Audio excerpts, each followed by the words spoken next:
Merci de nous rejoindre dans notre émission transfrontalière. Bonjour à tous.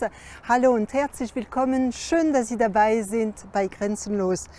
Rendez-vous aujourd'hui à Saarbrück. On mettra les voiles sur la Sarre, pas seulement pour la détente, mais aussi pour une réunion de travail. C'est le concept du Floating Workspace, un espace de coworking flottant. On fera un tour par la bibliothèque Bipontina de Zweibrücken, un lieu qui renferme des livres vieux de plusieurs siècles. Puis, on ira à la rencontre de Tom, un jeune bachelier de 17 ans qui suit un apprentissage transfrontalier dans le domaine de l'audiovisuel. Imaginez, vous faites partie de la vingtaine de salariés d'une entreprise et votre patron vous propose une journée de réflexion. Et là, le jour du rendez-vous, eh bien, tout se passe surprise sur un bateau amarré sur la Sarre à Saarbrück. C'est le concept du Floating Workspace avec des bateaux construits par la société française Boat Home. Embarquement immédiat avec ce reportage de Francis Hoffman. Après les concepts maison sur l'eau et restaurant sur l'eau, la société Bothom innove encore avec cet espace de travail flottant. Une péniche de 5 mètres de large et 15 mètres de long, c'est le deuxième bateau qui trouve un preneur en Allemagne. La construction a été réalisée sur les berges de la Sarre à Sarralp chez FB2M. La coque est en acier traditionnel, mais la conception globale est un concentré d'innovation, tout comme sa destination. C'est un lieu dédié aux séminaires, à des formations et la rencontre avec des clients. Ensemble, avec cette formidable vue sur l'eau, on peut prendre du recul, innover et libérer la réflexion.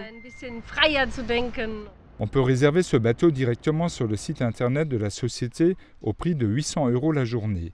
Il pourra accueillir en période de Covid 15 personnes et plus lorsque la terrasse sur le toit sera finalisée. On peut y organiser des conférences vidéo. Ici, on arrive dans la grande pièce. Il y a beaucoup de place pour s'installer. Les meubles vont bientôt arriver. Floating Workspace peut être utilisé toute l'année grâce à un système de chauffage au sol et un poêle à bois.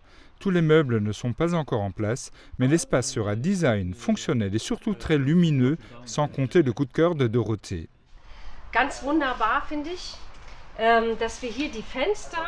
Je trouve ça fantastique qu'on puisse ouvrir et aussi refermer cette baie vitrée.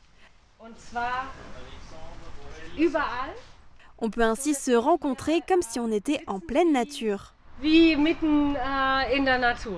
Pour Guisins, ce 5e bateau construit sur mesure pour sa cliente élargit encore le panel de destinations de ce type de construction.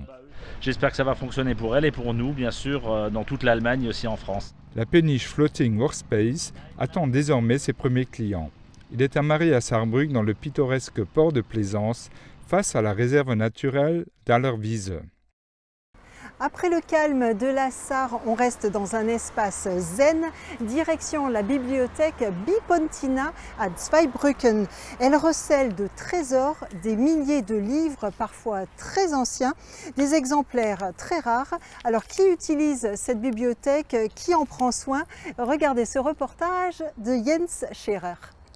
La responsable de la bibliothèque centrale de Rhénanie-Palatinat, Dr Annette Gerlach, et l'assistant de recherche Lars Reichenbecher nous reçoivent dans la Bibliotheca Bipontina à Deux-Ponts.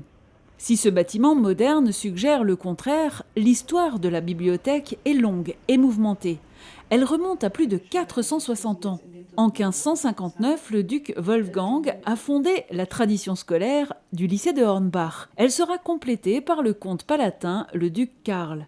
Ce faisant, il a fourni le fond de la bibliothèque existante. La bibliothèque était ouverte au public au début du XIXe siècle. Après la Seconde Guerre mondiale, il a été hébergé dans le bâtiment du lycée Herzog Wolfgang jusqu'aux années 1980. Le nom Bibliotheca Bipontina existe depuis 1952.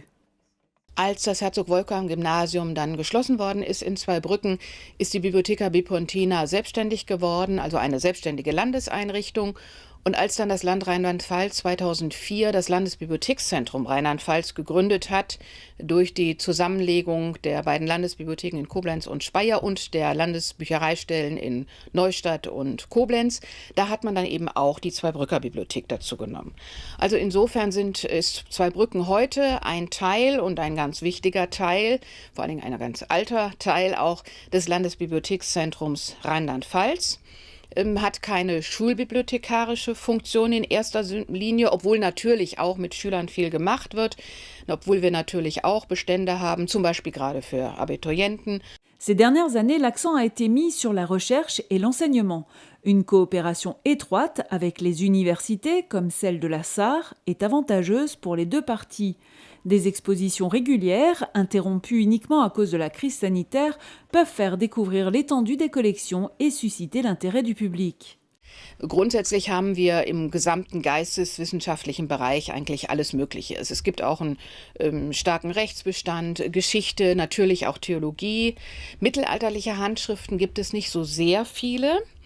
Es gibt eine ganze Reihe von Gebrauchshandschriften auch, aber auch aus jüngerer Zeit. Aber durchaus, also so das ein oder andere ist auch sehr interessant. Gerade die theologische Geschichte, auch die Kirchengeschichte, auch dieser Region ist am Bestand des 16. Jahrhunderts mit zahllosen Werken auch sehr spannend zu erforschen. Lars Reichenbecher nous montre quelques-uns des trésors de l'inventaire, comme le Schädelsche Weltchronik de 1493 qui présente la construction de la cathédrale de Cologne. Un autre bijou est une reliure qui montre l'électeur Ott Heinrich avec un insigne en or. Celui-ci date de 1557. La soi-disant Bible, selon l'imprimeur Hans Luft, de 1543, a été imprimée plusieurs fois, mais l'exemplaire existant est unique en raison des armoiries colorées du comte palatin. Un autre point fort est une encyclopédie du naturaliste français Buffon qui contenait de belles illustrations d'animaux du XVIIIe siècle et a été imprimée à Deux Ponts. Ces livres précieux nécessitent un traitement spécial. Ja, also der Umgang ist natürlich wichtig, dass man Handschuhe trägt, dass man sieht, dass man, wenn man die Bücher aufschlägt, dass sie gestützt werden von beiden Seiten, dass da also kein Bruch oder keine Schäden entstehen. Dann die Lagerung ist natürlich sehr wichtig, dass die Bücher in der Regel, sie sollten eigentlich gerade im Regal stehen. Bei großformatigen, wie bei der Schädelschen Weltchronik, ist das leider etwas schwierig umzusetzen. Die werden dann liegend aufbewahrt. Aber das muss dann so immer gemacht werden, dass immer so ein bisschen Schutz darüber liegt, wenn ein anderes Buch zum Beispiel da oben drauf kommt, dass also sich keine Schäden am Einband oder so etwas entwickeln. Ja, die Temperatur ist natürlich auch sehr wichtig. Das muss regelmäßig immer kontrolliert werden, dass die Luftfeuchtigkeit und die Temperatur stimmt und damit eben sich kein Schimmel bilden kann. La Biblioteca Bipontina évolue également avec le temps. L'utilisation des médias analogiques diminue, les offres numériques se multiplient. Le prêt en ligne existe en Rhénanie-Palatinat depuis 10 ans et le nombre de prêts augmente chaque année. Certaines collections historiques ne peuvent plus voyager. Elles sont progressivement numérisées dans la base de données d'Ilibri. Mais tous les chercheurs ne peuvent pas travailler en ligne. Certains doivent utiliser l'original et venir à la bibliothèque pour cela. Les élèves du lycée voisin peuvent également venir pour étudier et des étudiants et leurs professeurs viennent aussi pour leurs travaux de session. Enfin, une exposition sur les roses dans la littérature qui a dû être reportée est prévue pour l'année prochaine. Et maintenant, on va faire la connaissance de Tom Kurzika, 17 ans, bac en poche. Il est le seul dans sa formation de concepteur image et son à suivre un apprentissage transfrontalier en alternance. Une semaine en cours théorique à Sarrebruck et 2 semaines en entreprise, à savoir chez TV8 qui réalise cette émission. D'ailleurs, merci Thomas. Un reportage d'Ophélie Blechner. Les échanges franco-allemands, c'est son truc. Tom souhaite manier la langue française à l'image de son aisance à manipuler son objet préféré, la caméra. Comment on filme, comment on tourne, comment on fait du son, comment on fait le montage. Et tout ça, en apprenant la langue française en même temps. Son choix pour cet apprentissage transfrontalier s'est très vite porté sur notre chaîne TV8, de par sa position géographique, proche de la frontière allemande, et l'atmosphère qui y règne, vu la petite taille de l'émetteur. Ici, pas de chichi, c'est une immersion totale dans la langue française. Après 2 années d'apprentissage transfrontalier, Tom obtiendra son diplôme allemand. Il y a toute une partie technique sur la fabrication de l'image, sur la gestion du son, sur le montage. Et après, il y a toute une partie qui est technique également, mais qui est plus sur la conception, l'écriture d'un reportage, d'un propos audiovisuel. Il n'est pas question de gommer cette dimension transfrontalière pour fabriquer un français avec un allemand. C'est justement de profiter des deux cultures et profiter de cet espace transfrontalier-là pour proposer quelque chose de différent. Avec une année supplémentaire, il aura l'équivalence du diplôme en français, en alternant 1 semaine au CFA et l'enseignement à l'école, et 2 semaines chez nous en entreprise. Ainsi, Tom s'appropriera toutes les techniques du métier et deviendra un vrai reporter à la française.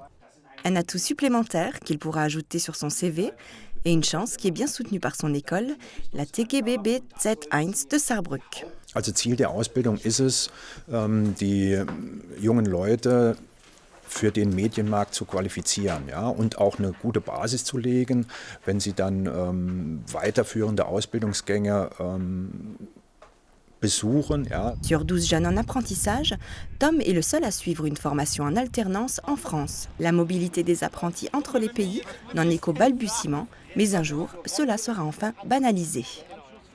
Notre émission Grenzenlos s'achève ici. Merci de l'avoir suivi. On se retrouve le mois prochain pour de nouveaux sujets transfrontaliers. Tchuss!